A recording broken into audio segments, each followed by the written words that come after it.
A quiet revolution is brewing in Britain's retirement system, a transformation that could change the future of millions of workers. Behind closed doors, deep inside the corridors of power, a new government-backed commission is rethinking how the nation saves for old age. And the results could be staggering. Imagine an extra £64,000 in your pension pot when you retire. That's not a fantasy. That's what experts say could happen for workers under sweeping new reforms proposed in Labour's latest review of the UK retirement system. If this plan moves forward, it would represent one of the most significant overhauls to pension-saving rules since the introduction of auto-enrolment itself. Right now, over 43% of working-age adults across the UK are saving far too little to maintain their standard of living in retirement. That's not just a statistic, it's a crisis in slow motion. And if nothing changes, the gap will only grow wider. But now, with this new commission in place, the wheels of change are turning. At the heart of the reform is a detailed review of auto-enrolment, the system introduced to help workers save for retirement through workplace pensions. Today, employees automatically contribute 8% of their qualifying earnings into their pension, often without even thinking about it. But experts argue that this simply isn't enough. The review is focusing on 4 key groups who have long been underserved by the current pension model: young workers, women, self-employed people, and those on low incomes. For too long, these groups have faced structural disadvantages in building up a decent pension. But this new initiative could finally level the playing field. Jordan Clark, a financial planner at wealth management firm Quilter, said it bluntly: the state pension alone cannot provide a decent standard of living. The responsibility now rests with individuals to plan and save wisely for their future. And that starts with education, engagement, and better contribution rates. The Government Commission Pensions Commission is now exploring whether the minimum contribution rate under auto-enrolment should be increased from 8% to 10, 11, or even 12%. And the numbers are eye-opening. Using average UK salary data £35,204 annually, Quilter's experts modelled what different contribution rates could mean for a pension pot by retirement age. Assuming someone begins saving at age 22 and works until age 68, here's what they found. At the current 8% contribution rate, the projected pension pot would be just over £514,000. But increase that by just 1% to 9% and the pot grows to £578,000.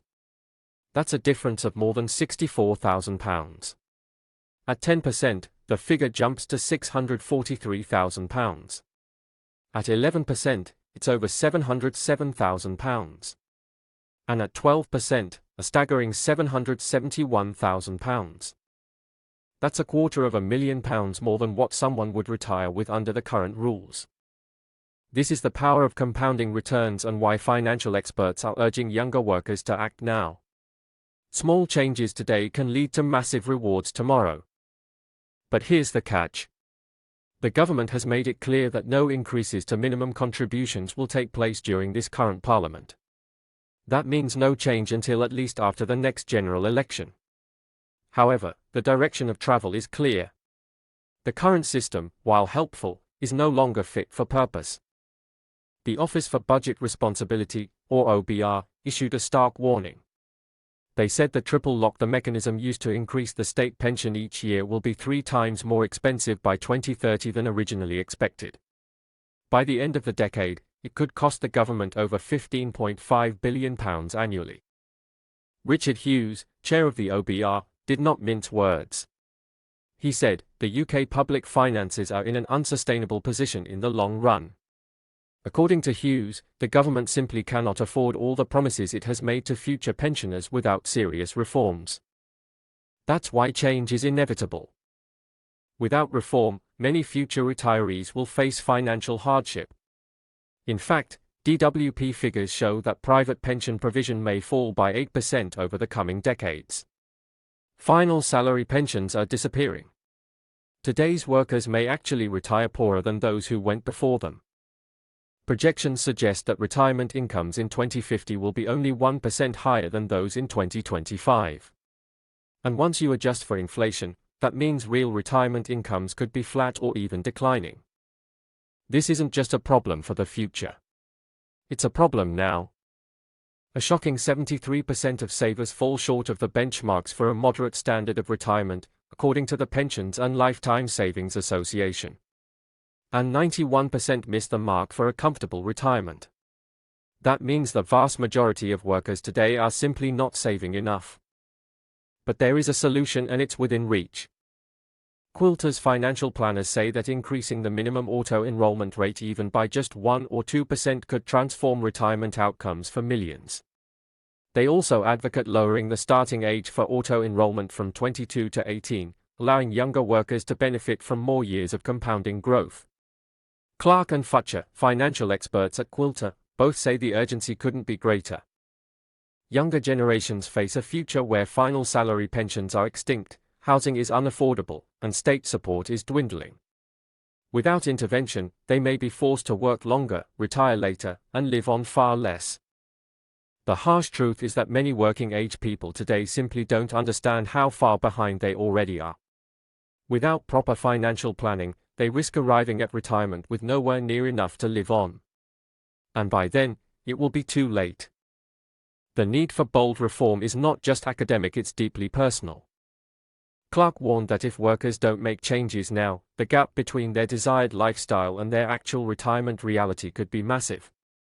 He said, clearly there is a desire from people to glide smoothly into retirement, but without a pension pot set up to do this, it simply won't be possible. Meanwhile, Ian Futcher pointed out that changes must be carefully designed to avoid hurting small businesses and low-income earners. After all, employers are also contributors to workplace pensions, and any increase in contribution rates would affect them too. It's worth noting that employer national insurance contributions have already risen from 13.8% to 15%, putting added pressure on businesses. If the government mandates even higher pension contributions, some small firms might struggle to keep up. So any reform must strike a delicate balance, bold enough to make a difference, but realistic enough not to break the system. The reality we're now waking up to is that Britain's entire retirement model is at a crossroads.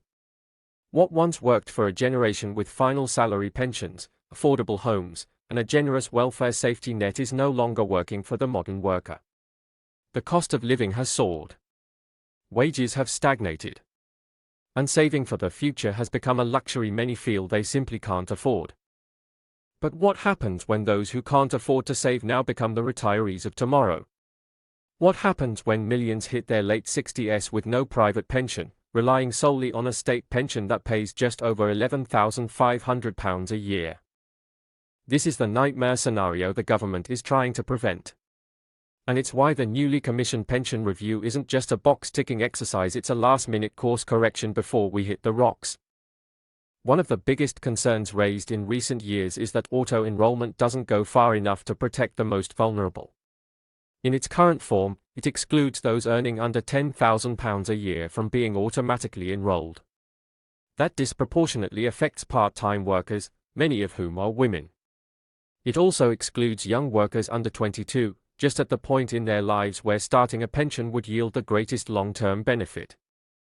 That's why this new Pensions Commission matters so much.